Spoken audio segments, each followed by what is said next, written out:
Arba, teman perjalananmu menuju hidup bermakna. Tadi kita sampai sini. Jadi tarbiyah ya, dikembangkan dengan apa? Dengan ini. Nah, dengan ini ya. Dengan dua sayap pengasuhan. Ya. Dua sayap pengasuhan, yaitu one and structure, kehangatan dan struktur, kelembutan dan disiplin. Nah, jadi tentunya ini menuju tujuan penciptaan hidup. Nanti kita bahas ya. Jadi artinya pengasuhan bukan ditujukan sekedar untuk anak nanti sukses dunia, kaya ya, dapat jabatan tinggi, bukan ya. Tapi pengasuhan dari awal sudah diarahkan untuk tujuan penciptaan manusia.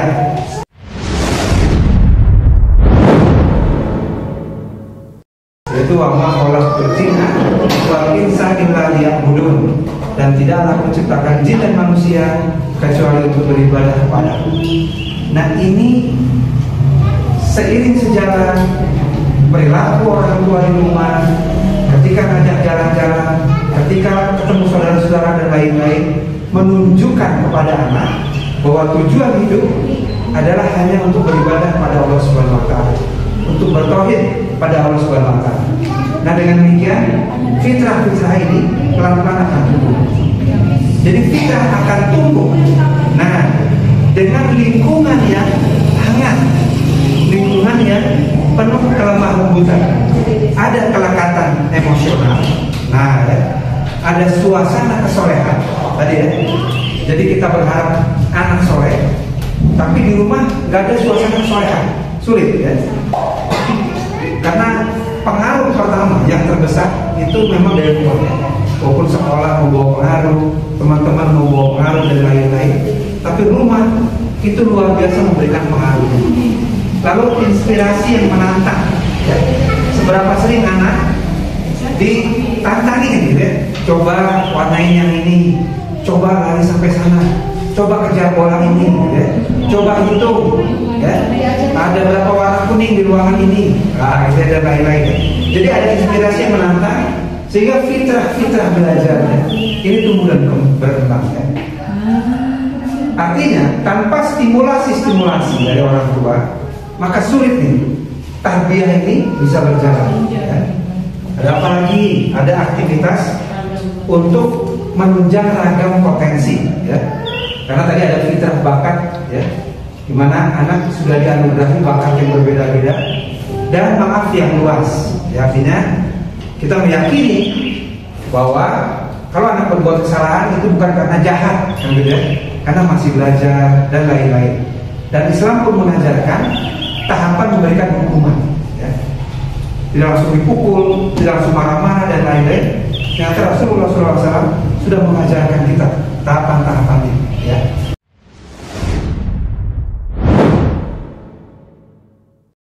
Nanti insya Allah kita bahas. Baik, jadi ini dia membangun good life. Yang pertama, membangun good life ya, dengan cara tarbiyah, takdib dan taklim ya. Artinya ini sejajar ya. Ketika anak ditarbiyah saja, terus ditumbuhkan fitrahnya, diberikan kesempatan untuk belajar macam-macam dan lain-lain, tapi takdibnya lupa, ada melemah orang, nah ya, maka juga nggak seimbang ya. Artinya aturan-aturan agama, norma-norma ya, ini diajarkan melalui takdib. Proses takdib ini bagi dua, antara sekolah dan orang tua. Nah, jadi setengah-setengah. Kasihan ibu bapak guru kalau tarbiyah, takdib dan taklimnya ini disubkontrak ke sekolah semua, kan begitu ya. Terlalu berat beban guru atau para ustazah. Maka ini betul-betul dibagi dua. Orang tua menyiapkan anak siap sekolah, siap belajar, siap menghormati guru ya, menghormati aturan sekolah yang memang dibangun untuk kebaikan-kebaikan dan lain-lainnya. Karena kita lihat sekarang anak dihukum di sekolah, malah orang tua. Ya ini ya, ini bahaya ya. Gimana nanti dari situ? Ini bapak saya aja nggak menghargai pak guru, nah gitu kan, nanti akan lihat, apalagi saya nih. Ya jadi artinya betul-betul ditakdir di rumah, ya, menghargai orang yang memberikan ilmu, ya, menghargai orang yang memberikan ilmu. Karena hal yang paling penting ini adalah ilmu, ya. Kita bisa hidup dengan baik kalau dituntun oleh ilmu. Maka orang yang paling harus kita hargai adalah yang memberikan ilmu, ya, ulama, ya, para ustaz, ya, orang-orang yang memberikan ilmu, berusaha menyebarkan kebaikan, menyampaikan wahyu dari Allah Subhanahu wa taala, mengenalkan sunnah-sunnah. Itulah orang yang perlu kita kenalkan pada anak-anak kita, yang paling mendapatkan penghormatan dari kita. Jadi ini dulu, ya, di antara yang lainnya, orang yang memberikan kepedulian pada kita. Karena tanpa ilmu kita nyasar, ya, kita nyasar. Tanpa ilmu hidup kita nggak benar. Tanpa ilmu kita nggak mencapai misi hidup kita, ya. Nanti nggak kembali dengan benar di alam nanti, kan begitu. Maka hanya ilmu itulah yang bisa menuntun kita. Dan sebelum mendapatkan ilmu itu adab dulu, ya kan? Adab sebelum ilmu. Nah, gitu ya. Jadi orang tua di rumah mengadabkan anak. Kalau sama guru sopan ya, nurut ya sama guru, dengerin ya. Kan kalau di rumah udah main, kan nanti habis sekolah juga bisa main. Maka di sekolah fokus dulu dengerin guru, gitu ya. Nurut ya sama guru, hormati guru, sayangi teman. Nah, itulah tandanya murid yang beriman. Masih ada gitu kami. Jadi mengadabkan. Nah, sehingga guru, nah, ya, bisa fokus memberikan taklim, memberikan ilmu pengetahuan. Ya. Jadi taklim adalah oleh orang-orang yang berilmu. Ya, boleh orang tua juga ikut taklim, sangat boleh kan gitu ya. Kalau orang tuanya berilmu, ya. Namun demikian biasanya kita sibuk kerja, ya, mencari rezeki dan lain-lain, bagi-bagi tugas, ya, bagi-bagi tugas. Jadi kalau ini semua bisa sama orang tua, sangat bagus, kan gitu ya. Maka dia juga bisa mengajar anak-anak yang lain. Maka ini kombinasi dari parenting untuk anak mencapai good life, ya. Panjang perjalanan untuk membantu anak mencapai good life. Tarbiyah adalah memastikan fitrah-fitrah ini tumbuh dengan baik, jasmaninya tumbuh dengan baik, individualitasnya tumbuh, self konsepnya terbangun. Bukan hanya self konsep, tapi sosial identitinya juga terbangun. Dia sebagai makhluk individu, dia sebagai makhluk sosial, itu bisa berjalan dengan baik, ya. Kemudian estetika dan bahasanya tadi, ya, Allah Subhanahu wa taala mencintai keindahan, kan begitu ya. Jadi kita pun diajarkan kebersihan, keindahan, kerapian dan lain-lain. Jadi ini ditumbuhkan di rumah. Dengan cara apa tadi? Ya. Dengan cara kita meyakini bahwa ini sudah dititiskan, sudah diinstal. Kalau beli HP sudah ada hardware-nya, sudah ada fitrahnya, tinggal diaktifkan. Nah begitu ya. Ada beberapa orang tua yang berhasil mengaktifkan, ada beberapa yang belum berhasil. Makanya parenting lebih perlu. Ada yang sudah berhasil mengaktifkan. Apa ciri aktif? Benihnya tumbuh menjadi pohon yang besar. Nah ini ya, benihnya tadi tumbuh menjadi pohon yang besar. Ada beberapa anak ya tumbuh tidak seperti pohon yang besar ini, ya. Dia tumbuhnya kering, tumbuhnya kecil, tumbuhnya nggak berdaun, tumbuhnya berdaun tapi nggak berbuah dan lain-lain. Artinya seluruh fitrahnya belum tumbuh dengan sempurna, ya. Mohon maaf, misalnya fitrah jasmani, ada beberapa saudara kita yang stunting, kan begitu ya. Gizinya kurang terpenuhi, nutrisinya dan lain-lain, ya. Maka itu kurang berkembang dengan sempurna, kan begitu ya. Nah oleh karena itu, ini tugas orang tua yang pertama memastikan ini bisa tumbuh dengan baik, terutama dengan cara-cara yang ini, ya. bisa cerita dengan baik ya.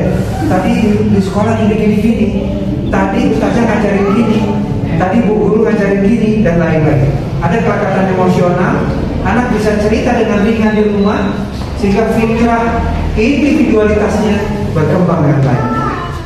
Tadi adik gambar dapat 100 nilainya, tadi kakak gambar dapat bintang sama bu guru, bakatnya mulai terhargai, mulai berkembang dengan cara ada kehangatan gitu. Ya.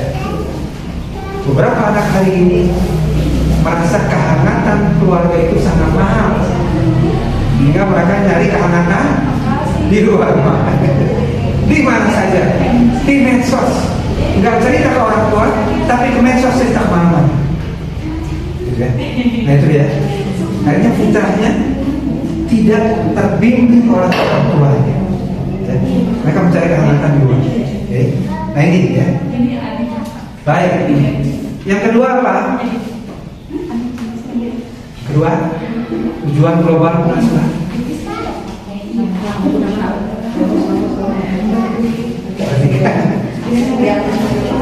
Maka mari kita buat boleh buka.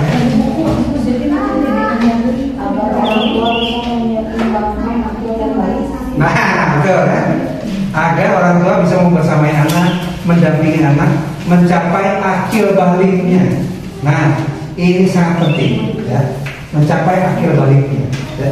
Inti dari program parenting adalah membersamai anak sampai akhir baliknya. Nah, ya, sampai akhir baliknya. Kenapa? Karena setelah akhir balik dia sudah mukallaf. Berapa tahun? Dalam Islam 15 tahun. Ya. Nah, setelah 15 tahun anak sudah dihukumi pemuda, bukan lagi anak-anak. Nah, ini ya, ini yang banyak orang tua masih perlu pembimbingan, penyadaran dan lain-lain. Membersamai anak, mendampingi anak agar dia meraih akhir baliknya dengan baik. Artinya apa? Setelah 15 tahun anak menyadari penuh bahwa dirinya sudah mukallaf, sudah menyandang beban syariat. Artinya dia sudah harus melaksanakan kewajiban-kewajiban syariat agama seperti orang tuanya. Sudah wajib sholat, ya. Kalau sudah berpenghasilan ya zakat, puasa bulan Ramadan dan lain-lain. Ya. Kewajiban-kewajiban agama, birrul walidain, ya. Bakti kepada orang tua, menyayangi adik-adiknya, ya. Hablum minallah, hablum minannas yang baik. Ini 15 tahun ke atas. Tantangannya hari ini, nah orang tua masih banyak yang menganggap anak-anaknya 18 tahun masih anak-anak, 19 tahun masih anak-anak, 20 tahun kan masih anak-anak, kan masih remaja. Nah gitu ya. Padahal anak sudah harus mengikuti, biarin aja nggak sholat subuh, kasihan ngantuk, kan masih anak-anak 20 tahun ya. Nah ini yang berbahaya ya. Maka dalam kajian psikologi, dalam kajian psikologi Islam itu tidak mengenal kata remaja. Nah ini yang perlu kita sampaikan kepada banyak orang tua. Kata remaja berasal dari Western psychologist, dari psikologi Barat. Itu pun baru di awal abad ke-20. Artinya makhluk remaja ini baru-baru aja ada alasan, kan gitu ya? Itu nggak ada di Islam. Sebelum akhir balik dan sudah akhir balik. Ini tahapan perkembangannya menurut Islam. Jadi parenting yang utama membersamai anak menggapai akhir balik, menggapai akhir balik. Bu, nah kalau nanti lagi parenting, hati-hati anak ini udah 14 tahun, gitu ya. Sholatnya udah rutin atau belum, kan gitu ya. Udah puasa Ramadannya udah penuh atau belum? Bentar lagi 15 tahun loh. Nah gitu kira-kira ya. Hati-hati nih yang perempuan. Nah misalnya ya, siap-siap udah mulai pakai kerudung atau belum? Udah 13 tahun loh, udah 14 tahun loh, dan lain-lain. Disinilah argo, pahala dan dosa sudah diaktifkan. Kalau naik taksi Bluebird, argo udah jalan. Nah gitu kira-kira ya. Jadi malaikat pencatat amal di pundak kanan kiri sudah mulai bekerja. Nah, disinilah semakin perlunya pendampingan atau parenting yang baik.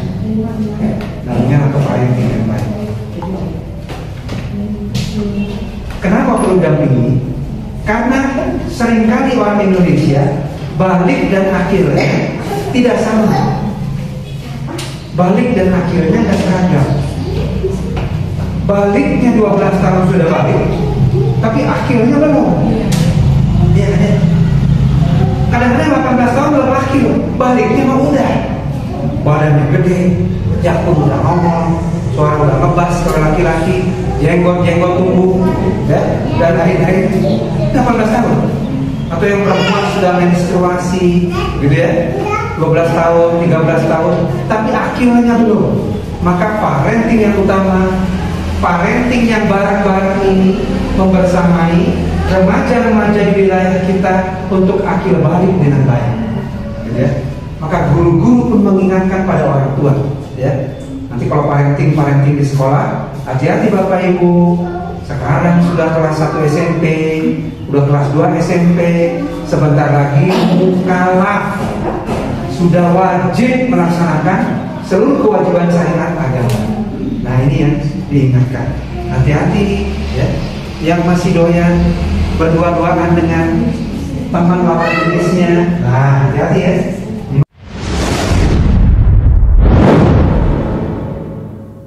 15 tahun sudah tidak boleh dekat-dekatan lagi, gitu ya. Jadi Rasul pun menikahkan sahabat-sahabatnya di umur 16, 17, 15 tahun, ya. Kenapa? Karena mereka sudah disiapkan untuk dewasa. Kita diremajakan, bukan didewasakan. Nah, ini bahayanya, ya. Jangan sampai anak-anak diremajakan, gak ada masa remaja. Bersenang-senang, kalau pengen bersenang-senang, nikah, segera nikah, gitu ya. Nikahkan ketika anak sudah mampu, kan hadisnya juga begitu ya. Ketika anak sudah mampu, segera nikahkan. Kalau belum mampu, puasa, ya. Puasa untuk menurunkan gairah seksualnya, hasratnya. Oke, ini ya. Oke, pengen tidak? Nah, menguatkan penjagaan atau pertahanan, nah gitu ya, atau benteng dari godaan setan. Nah, karena musuhnya manusia sejatinya adalah setan, ya. Bukan sesama manusia, bukan. Sesama manusia masa sesama saudara kita yang sama-sama sedang berjuang menuju keridhaan Allah Subhanahu wa Ta'ala. Yang gak ridho, kalau Allah ridho dengan kita adalah setan. Setan mencari teman untuk neraka nanti. Nah ini, jadi, nah ini setan berwujud macam-macam. Wujudnya bukan pakai tanduk di sini, wujudnya macam-macam. Berbagai film, berbagai entertainment, hiburan, game dan lain-lain, itu kebanyakan ada unsur setan-setannya yang bisa menggoda generasi kita, ya. Hari ini mereka masih kita dampingi. Bagaimana nanti kalau mereka sudah merantau, mungkin kuliah di kota lain, mungkin sudah berpasangan, jauh tinggalnya dengan kita, mampukah mereka ini, mampukah mereka mau good life-nya, mampukah akhir baliknya sempurna? Nah, sekarang masih kita dampingi, kan gitu ya. Maka pendampingan ini memang pasti menyibukkan kita, ya. Dan jangan sibuk sendiri, tapi bantulah keluarga-keluarga lain juga. Nah, agar mereka bisa membantu keluarga-keluarga mereka, sehingga tercipta kesolehan sosial atau ketakwaan sosial rame-rame di sini, gitu ya. Keluar ketemu teman ini, oh udah soleh. Ketemu teman ini lagi hijrah, ketemu teman ini lagi belajar agama dan lain-lain. It takes a village to raise a child. Nah, itu kira-kira gitu ya. Baik ya. Arba, teman perjalananmu menuju hidup bermakna. Bismillah. Papebri, paket pembelajaran hibrida ini terwujud atas sinergi dan kerjasama dengan Departemen Sosiologi Unpad.